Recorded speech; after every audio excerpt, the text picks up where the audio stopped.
Hey guys, Fix It John here. I'm having a windshield replaced on my 07 Chevrolet 2500HD. Being a nice guy that I am, I'm going to go ahead and prep it and get it ready. The windshield removal procedure is remove the fixed antenna mast, and that looks like that's it right there. Got to get rid of that. Open the hood, remove the window wiper arms, remove the air inlet grill panel, and remove the outside moisture sensor, and remove the rear view mirror. But another thing I have to do is remove this windshield molding. Okay, and to do that, you want to take this molding right here and just push it up, and it comes right off. It's got a channel right here. That'll reveal the Torx T15. You've got one right here at the bottom, two here, 3, 4, 5 up, 5 of those. So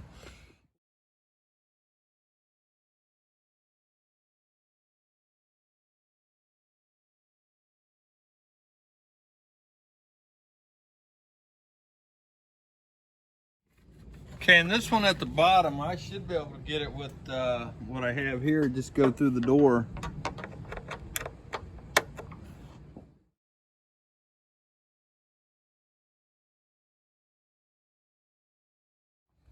I had to grab my magnet. I didn't want to lose this screw. I'll put my magnet on there.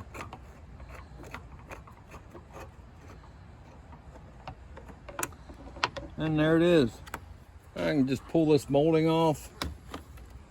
It just comes right off. Lift it, pull it through. That's it. So we'll get that cleaned off for the installer. All right, guys. Now we're going to remove the fixed antenna mask, and all I'm using here is an 8mm combination wrench. Alright, Fix It John here, and I'm going to remove this antenna arm, this passenger side. All you do is pull this little snap cover back, pull it back a little bit and tip it up. Get a 15mm socket on it.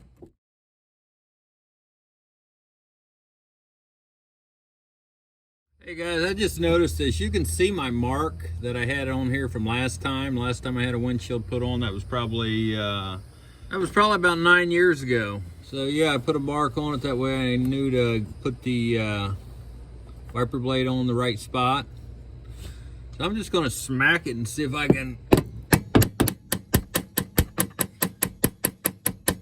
get it to loosen up. Oh, there we go, it just pulls right off.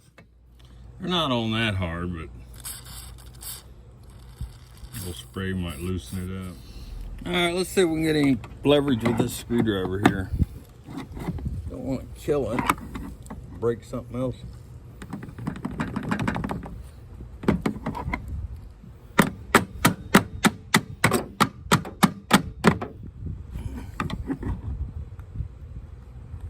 There we go. I'm gonna take this little 7mm off.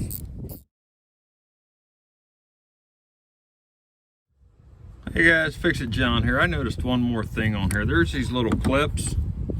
Those have to come off. I see 2 of them, one on this side and one on the passenger side.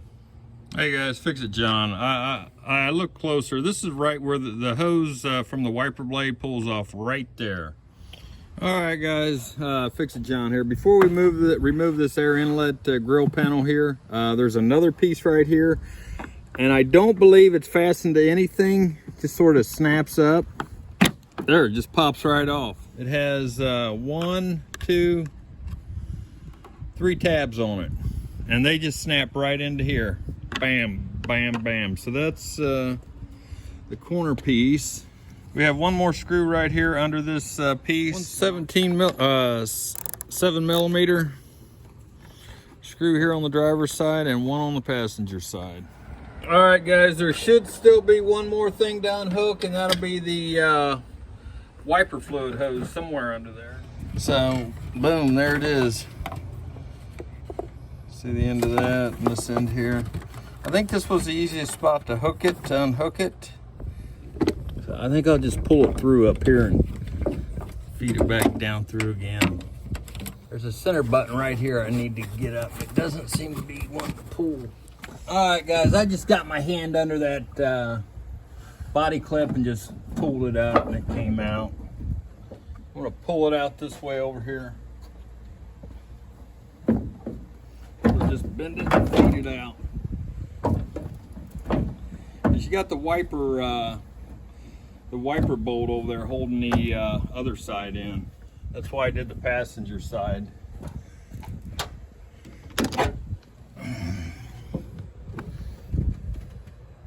See that wiper bolt there? That was holding it in. That's why I did that side first. So it should come right out. There it is. Right there. All that was a body clip holding that centerpiece in there. Hey guys, Fix It John here. See all those leaves behind there? Now's a good time to vacuum them out. I don't think the windshield guy will want to wait for me to vacuum all those out so they don't rust a hole through my firewall. So right now, guys, would be a good time to change the cabin air filter if it had one, but it's not, doesn't come with a cabin air filter. Hey guys, Fix It John here. We have the auto glass technician out here, and he's fixing to replace my windshield. So we'll see how that goes. Here are the tools that he'll be using. Looks like has some suction cups to hold the windshield, and looks like it's from Vitro, probably made in China. Oh, Mexico. How many windshields did you replace today, Michael? So far I've done 2. You're my third. I got a total of 6. There he's putting the suction pads on.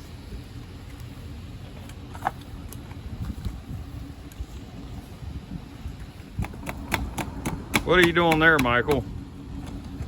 This is actually the suction cup with the arm that will go around the hood. See, this moves like this. So it allows me to walk around the hood, bring it back in place, and set your window. Oh, cool.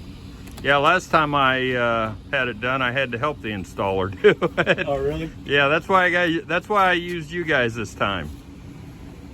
Well, we'll see how he did when I get this out of here.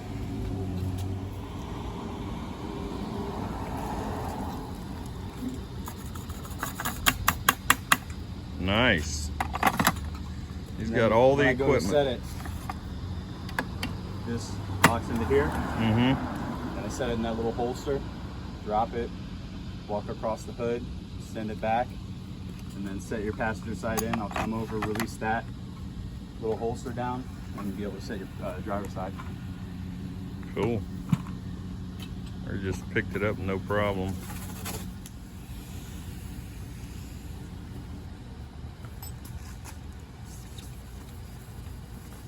What are you using there, a razor blade? No, basically a certain specific type of sponge. And as I prep it with this, with the glass cleaner, it's decontaminating the bond line. So I can go ahead and apply primer to it. It's the bonding agent that actually had the glue stick to the window. The glue being polyurethane. Oh yeah. And that's pretty good stuff, because I've used that on to seal gutters up and stuff, believe it or not. All right, guys, what he cleaned the edge with there was it's a cleaning agent brand called Sprayway, and it degreases. And now what are you doing, Michael? Some primer. Okay.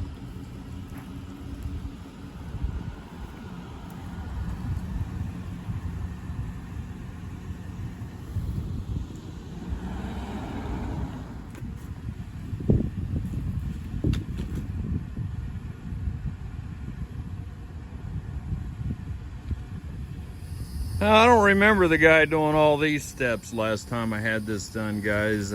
He pretty much just threw the polyurethane or the adhesive on the windshield, and I helped him throw it onto my truck.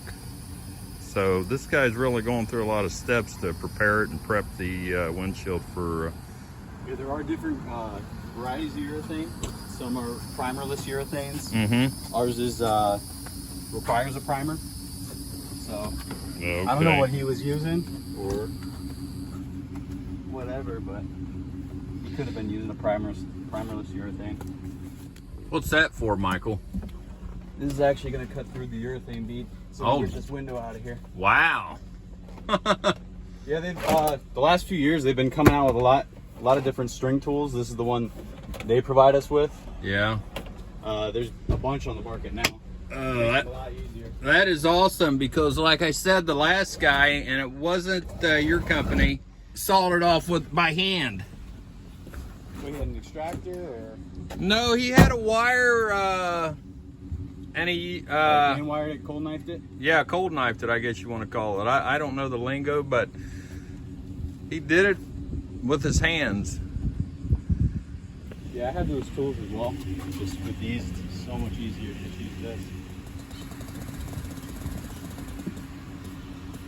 So what are you doing? Tightening it up? Yeah, just making sure where it goes where it needs to be. Okay, see, he's got the wire up under the windshield right now.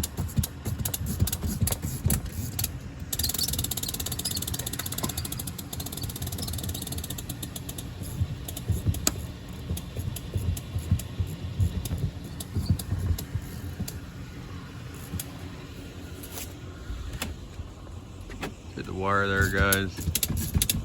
Up under the windshield and starting to dig in there a little bit. Yeah, what I'm actually using is it's called the fiber line. So here, I'll show you what it is. Okay, see fiber line right there. You can feel it. Oh yeah, it feels like kite string or something. Yeah. And that's what you have strung around the windshield? Yep. Oh, it looked like... I poke it out here, wrap it around the perimeter of the window, and as I ratchet, it pulls that right through the urethane and breaks the seal. Oh, wow. Yeah, now that I look closer, I can see that it's made of a material. I thought it was some sort of wire, so...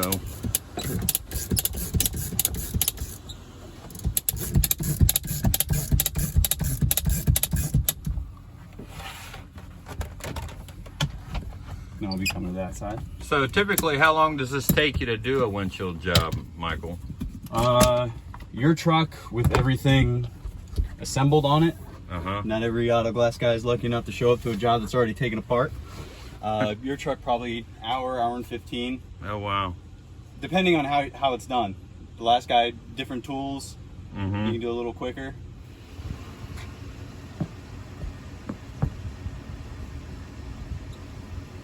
So when you move that, does that allow tension on another side of the vehicle, or on the other side of the windshield, or? Oh, I see. Well, both of these are locked right now. Yeah. So as long as that's in place and not spinning, free spinning, it's going to try to pull through there. So you pulled it through this side, the passenger side. Now you're pulling it through the driver's side. Is that what you're doing? Well, see, it came from down the bottom of the driver's side, up the A-pillar. Then I'm coming across the top with this one. This other pulley, I'm coming across the bottom, up the passenger side A-pillar, and then meeting this one up in the corner. Oh. Did you get all that, guys? And it gets nice and tight up in here, so to avoid breaking it, I always just switch to the bottom. Oh, okay. Alleviate some of that pressure.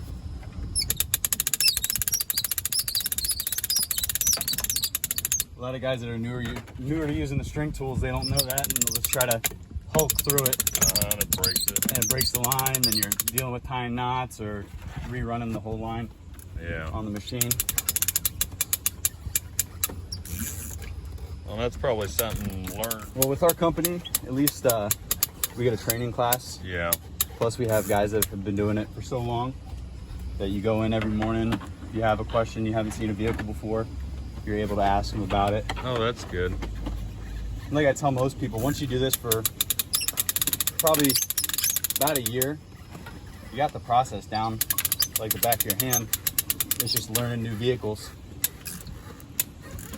And I don't care how long you've been doing it, you're always going to be learning something. because there's always new body styles, Mm-hmm. new cowlings, new everything. Now, you don't mind if I get you on camera, do you? No, I don't mind. Okay. So is it ready to pop out now since you got all that string pulled through? Yep. That means I Cool. broke all the seal. It's ready to be picked up out of here. There he is, picking it up.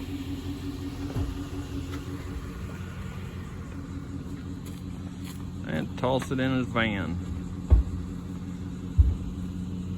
Another one down. Now, I'll tell you right now, guys, he's doing a heck of a lot better job than the other guy did. The other guy that did it, he just put the silicone on top of the old silicone and fastened it back down. Michael looks like he's cutting it all off and doing a real thorough job here. And I know you guys probably saw this dash busted up, but it was already busted up. Real good job there. I mean, like I said, the other guy, it just what the wire didn't cut, he left on. And Yeah, like I said, basically how a tech does a job depends on how well he's doing it and how quick he can get done. Some people can do it really well and do it really quickly, and some people shortcut. Or now these windows, they used to be installed with butyl in old classic cars. yeah, Now they're all installed with urethane, and part of the goal of the windshield is actually to protect the passengers inside the cabin during rollover. So it upholds the structural integrity of the cabin. yeah. So if it's not installed right, you roll that thing over, it could pop out. Now this job here, guys, it's just an unbelievably good job. But you know, I like to fix stuff, and so I help the technician out here a little bit. What are you doing there, Michael? So you missed one step. Sorry. After I cleaned the dirt and debris Uh-huh. with the same glass cleaner I prepped your new windshield with, I used what's called activator. Uh-huh. Just basically the glass cleaner's there to get the larger stuff, dirt, debris, stuff like that. And then what the activator does is basically clean the urethane of all of the oil and other contaminants that we can't see with our eye. And then I could see why when he cut this out and he decided not to trim the bead down, most likely because he didn't have any primer with him. What this primer does, say if you did go ahead and trim that bead, the tools you use are going to be razor sharp. So you're inevitably going to scratch a little bit underneath the window. And without this primer, you have no way of covering those scratches to make sure that they don't rust. This is the primer he's talking about right here, guys. Yeah, we use all Sika products. There's a bunch of different Sika manufacturers. primer 207 AGR. And this is the cutting tool he was using. This is to scrape the polyurethane off, is that what it is? Yeah. This is what the urethane looks like that's on your car. And all that is a rubber looking substance that adheres the Yeah, the reason why it has that windshield. kind of flex to it is because if it cured super rigid, you're going down the road and hit bumps or anything like that, and you need the glass to be able to flex a little bit, otherwise you'd be breaking glass like crazy. Now what are you doing there? Just more primer. More primer? Yeah, the daubers I was using, I didn't want to get high on the roof line to where you could see it. Looks good. Now do you let that dry or? Yeah, the flash time should be 2.5 to 3 minutes. Such an incredible job. Yeah, literally, guys, there was a 1/4 inch of polyurethane that was still stuck on the old windshield before, and he just caulked it and installed this one. Really happy with this place. Okay, here's the polyurethane that will adhere the windshield to the body, and it's Cicatrack Safe 30, and this stuff is really adhesive. One big thing I want to point out, if your window has any leaks or anything like that, yeah. the last thing you want to be using is any kind of silicone-based product. Okay. It's terrible. And the big thing with that is, say if you have a leaking windshield, yeah, and you backbeat it with some silicone, if that gets in contact with the bond line, then when someone comes to reinstall a new window, the urethane won't actually adhere to it, to the surface that had the silicone on it. That, and if you have a leaky window, and especially if it's original, you're probably dealing with either some sort of rust, body seam issue, your air cabin filter, or your sunroof. So just putting that silicone on there, especially if it's a rust issue, is just gonna make the problem a hell of a lot worse. There's his gun right there, guys. He's just cutting the top off. We're all used to a caulk style gun. Hand pump. He's got an electric one. This is the tip we use. They used to use round beads, all different kinds of shapes, but they found out this actually works the best. So once, say when I run this out, I'll show you on a piece of tape. So as I run this out, you want to keep it as 90 degree of an angle as you can. And you see how it comes out. Oh, nice. Like that. So when I go and set your window on there, you make it contact that top of that little pyramid, that triangle. Oh, very nice. And then that seals nice and even all the way around. Both sides, yeah. You see the side here, there's no gaps at all. Yeah. Just mounts perfect. Yeah, I know they're trying to push shooting the glass as much as possible now for some reason. I always prefer shooting the body. The big reason they're preferencing shooting the glass is there's less seams in your bead. As long as you're seaming well, you're fine. If you're not seaming your bead, then you can run into some issues. Your vehicle has an exposed pinch weld, so your glass rests on these stops right here. He's talking about these stops here, guys. You can see the actual bottom of the pinch weld sticking out of the bottom. But something like that Corolla right there, the glass extends over the pinch weld, and that's what's called a hidden pinch weld. Oh. And with those, especially 4Runners, if somebody tries to use a string tool on it, they can end up cutting through that metal and end up either totaling a car or making it bad enough to go to a body shop. So if you got most likely any newer car, they're gonna have a hidden pinch weld. And if you try to attempt this yourself, you could send your car either to the junkyard or the body shop real quick if you don't know what you're doing.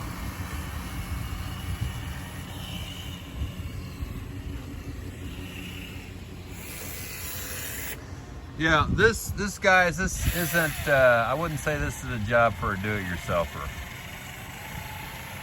It's basically surgery for your car. So, I mean, even Fix-It John has his limitations. Unless it's a door glass or something like that, or a bolt-in back glass, I probably wouldn't try to attempt it yourself. Right. Now windows, I've installed side windows and stuff like that, but yeah, door glasses and stuff. Yeah. Those are a little easier. Yeah, it's a bolt looking through. At parts and right.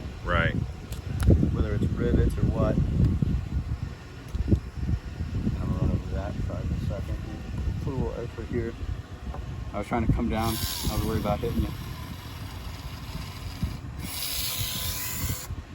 So the only reason I added a little extra urethane here, is because you want to keep it even throughout. You don't want any low spots or anything like that. So what's the dry time on this, Michael? When it's safe to drive, after 30 minutes. The full cure time all the way to the core will take about 7 days. Oh, wow. Did not know that. So say if we have, it happens sometimes, but if you have a scratched piece of glass and you call in for your warranty and it's only been done a few days prior, then we'll have to actually wait a week.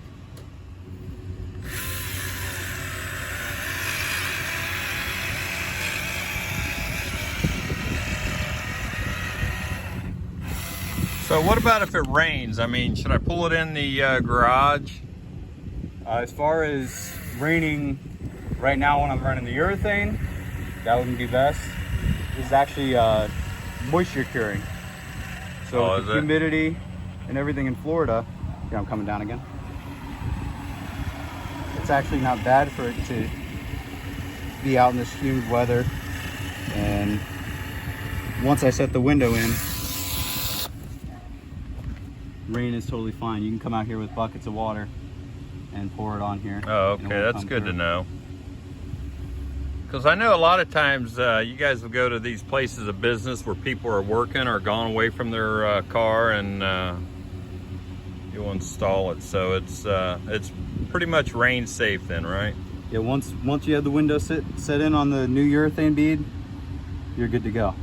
All right, guys, see how thick he has it there? Yeah, this is just one of the seams I was talking about. I like to run mine. See how it comes to a point? There's all different kinds of techniques to do a seam, especially at the bottom. Mm-hmm. The tops I usually plunge into. That's about an inch thick. Yeah, I'm gonna be coming over here. You gotta get this set. All right, there he goes. He's picking up the windshield. Sorry. You want to stand over here? Just installed it.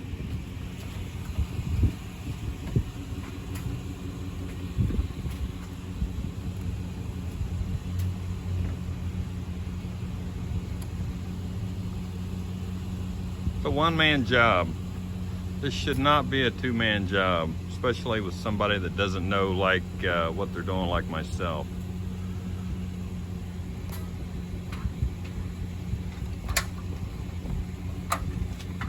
It's a one-man job with the right tools. Decking the windshield. And so, what's that do? just like I did with that popsicle stick. Uh-huh. See how I set it down nice so the bead widens like that? Uh-huh. Very, very good. I'll take all my setting tools off of here. Hood cover. And then you'd put it back together, clean it up, and your customer's got a new window. Nice. Very nice job. Really happy with the work he did here, guys. Just releasing the air out of it. If you look down the sides like you had before, all that ooze out is non-existent. Yeah, right. I shot that bead where it needed to be. Yeah. And here's what he's talking about. See all this right here where the old one had oozed out? And a lot of that could have been where the windshield slid around a little bit. Like I said, it was me and the other installer putting it in. See how the windshield's sitting on that holding clip there? How would you rate this windshield putting it in, Michael? Is this a harder one or easier one? I wouldn't say this one's difficult, but as you know, you took everything apart. Well, not including that. I mean, if you would have had to, would you rather do one like this or that Corolla down the road? Well, I'm gonna tell you, the Corollas are probably our favorite jobs. Are they? Between Corollas and Wranglers. So those are all nice and easy. The only thing that makes this difficult is the taking it apart. Yeah. With that Corolla, it's got a 3-sided underlay molding, so you have no moldings to take off. The cowling is held in by plastic clips that snap into the body. So in 2 clips either side, you pop the 2 clips, pop up the center, take the wipers off, and you're good to go. You got to prep the glass and cut it out, trim it. But this one, you're taking off all the Torx that run up the moldings. You're taking off the cowling, so that has the 7mm in it, and then the Torx as well. Now, do you typically take the whole wiper blade off too? Well, I guess you will have to get the cowling off. Some people do what's called stuffing. That's a big no-no for our company. Yeah. I'm told there's ways to do it well, but I've seen some absolute disasters, because what they'll actually do, they'll take the corner pieces off of your cowling and swing the moldings down, leaving the bottom torque on, flip your wipers up, and use something to wedge in between the cowling and the glass. They'll typically use a cold knife or an extractor for the sides and top, and then extract out the bottom, grab the glass out, and then run the new glue over the bond line and stuff it back in. That's why it's called stuffing. Oh. So a lot of that, you see a lot of glue ooze out on the bottom. And Oh yeah, usually I'm sure. when they're extracting out the bottom like that, if they don't know what they're doing, you'll see a bunch of marks from the extractor, and they obviously don't prime those because the cowling's still on. They don't see it, so it ends up rusting. All right, so you're all done then, right? All but putting up your tools, or? Well, typically I put it back together, but I don't know if you're making a video. No. I'll put it back together. It's all. But I got your old windshield out if you want to take a look at that. Yeah. But here's one of the marks on it here, and this one here happened 2 weeks after I had this one installed, and here's the latest one right here. Big one. So, and it goes out pretty wide. So. And then one thing I did want to mention. So as far as OEM glass is concerned, Yeah. so you have your GM logo in the bug, and then you have the actual manufacturer of the window that's in the car. So this is Pilkington who manufactured this. Like you pointed out before, this is Crinomax.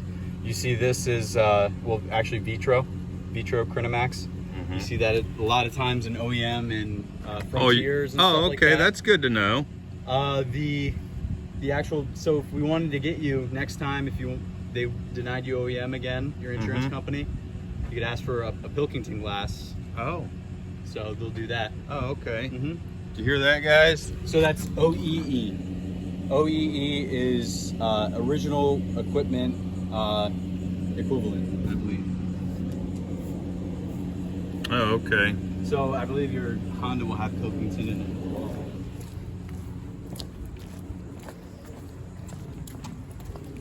Oh, United. So the only auto manufacturer that produces their own glass for their cars is Ford. Oh, yeah. They have Carlite, and that's their glass manufacturer. Other than that, everyone else always has some other company actually manufacture the glass. That's good to know. This is a Grand Caravan window. You see it says Mopar, but then it's also PGW. Hold on, let me get it. Okay. See how it says PGW here with the Mopar ahead? Your aftermarket window behind us is also a PGW, just like this OEM. Oh, okay. Nice to know. Yeah. And here's another GM window. This one is PGW as well. So they all vary by make, model, year. Depends on what manufacturer manufactured your window. So a lot of the new GMs, the 2020s, they'll have Fuyao glass. I probably have one in here. Probably this one, or this one right here actually. So you have Fuyao, and everyone hears that and they automatically think Chinese. But they have a plant in the US. So this is DOT 1038. That one's actually made in the US. They have factories here. They do have one in China. That DOT is 459. And then they actually have one in Russia and then a few other places. All right, Michael. Well, we appreciate you fixing our windshield for us. Hope you guys like this video. That's Michael over there, the windshield technician, and this is Fix It John. Thanks for watching.